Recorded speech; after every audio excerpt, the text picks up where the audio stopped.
Welcome to GRTV. Telangana ఉద్యమంలో ఉమ్మడి రాష్ట్రంలో కూడా ఇలా నిర్బంధనం చేయలేదు, మా గొంతు నొక్కలేదు. శాసనసభలో సభ్యులందరికీ సమాన హక్కులు ఉంటాయని అప్పటి స్పీకర్ మనోహర్ గారు మాకు సమయం ఇచ్చేది. సభలో ముఖ్యమంత్రికి ఎలాంటి హక్కు ఉంటుందో మాకు కూడా అదే హక్కు ఉంటుంది. నిన్న స్పీకర్ తీరు బాధాకరమని మాజీ మంత్రి ఎమ్మెల్యే గంగుల కమలాకర్ అన్నారు. 2009లో నేను మొదటిసారి ఎమ్మెల్యేగా ఉన్నా. అప్పుడు ఉమ్మడి రాష్ట్రంలో కూడా మాకు ఇన్ని అవమానాలు ఎదుర్కోలే. ఆ రోజు స్పీకర్ కిరణ్ కుమార్ రెడ్డి గారు మొదటి స్పీకర్. తదనంతరము కిరణ్ కుమార్ ముఖ్యమంత్రి అయిన తర్వాత నాదెండ్ల మనోహర్ గారు స్పీకర్గా ఉండే. మా అందరికి కూడా అవకాశం వచ్చింది.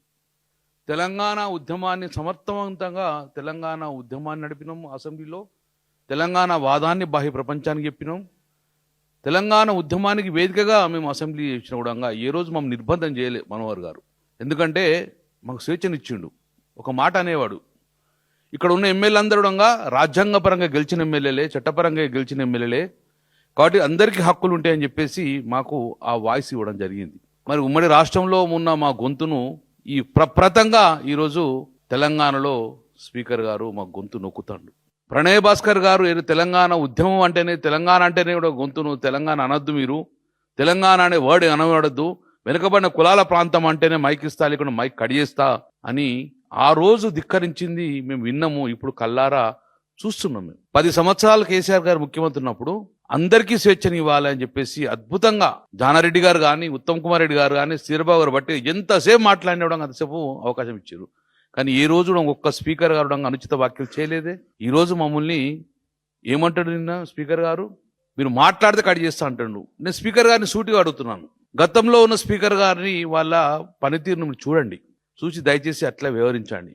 లేదా ఎజెండా పంపినట్టే మాకు కూడా అందరికి ఆన్సర్లు పంపండి. ఇదే మాట్లాడాలి, ఇది కరెక్ట్ ఎక్కువ మాట్లాడితే నిర్బంధం చేస్తాం, 1975లో చేసినట్టు ఎమర్జెన్సీ ప్రకటించమని చెప్పేసి అలానే మీరు మాకు ఏం మాట్లాడడం ఆన్సర్ పంపించండి, మీకు మాకే ఆన్సర్ పంపండి. అట్లే మాట్లాడతాం. మీకు అంతకనే ఏం చేస్తాం మేము? ఈరోజు ఈ దుస్థితికి తీసుకొచ్చిన మీరు, మేమైనా నామినేటెడ్ ఎమ్మెల్యేలా? మేము అందరం చట్టపరంగా, ప్రజాస్వామ్యబద్ధంగా, రాజ్యాంగపరంగా ప్రజలచే ఎన్నుకోబడిన ఎమ్మెల్యేలు మేము.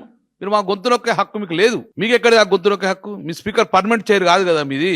కాబట్టి స్పీకర్ గారు డెఫినెట్గా మీరు వ్యవహారశీలు మార్చుకోవాలి. మా గొంతు నొక్కే ప్రయత్నం మానుకోండి, మాకు స్వేచ్ఛనివ్వండి. ఉమ్మడి రాష్ట్రంలో మమ్మల్ని ఇంత నిర్బంధం చేయలేదు. ఉమ్మడి రాష్ట్రం మా గొంతు నొక్కలేదు. మేము కాలిపోయిన మోటార్లు, ప్రజా సమస్యలు కాలిపోయిన మోటార్లు తీసుకెళ్ళినాం, ఎండిన నారు తీసుకెళ్ళినాం, తెలంగాణ ఉద్యమంలో కూడా జరిగిన ప్లకార్డ్ తీసుకెళ్ళినాం. మరి ఈరోజు ఎందుకు ఏమైంది మీకు? ఎందుకోసం మా గొంతు నొక్కే ప్రయత్నం చేస్తున్నాం? ఇవన్నిటి కూడా స్పీకర్ గారు మీ వ్యవహారశీలు మార్చుకొని అందరికి సమాన హక్కులు కల్పిస్తేనే ఆ పీఠంకు గౌరవం ఇస్తాం. మేము కూడా అదే గౌరవంగా మీతో ఉంటామని చెప్పి ఇప్పుడు కూడా మేము అదే గౌరవం మీకు ఇచ్చినాము. ఆ గౌరవాన్ని మీరు కాపాడుకోవాలని చెప్పేసి మేము స్పీకర్ గారు చెప్పడం జరుగుతుంది. లైక్ చేయండి, షేర్ చేయండి, కమెంట్ చేయండి అండ్ సబ్స్క్రైబ్ చేయండి జిఆర్టీవీ.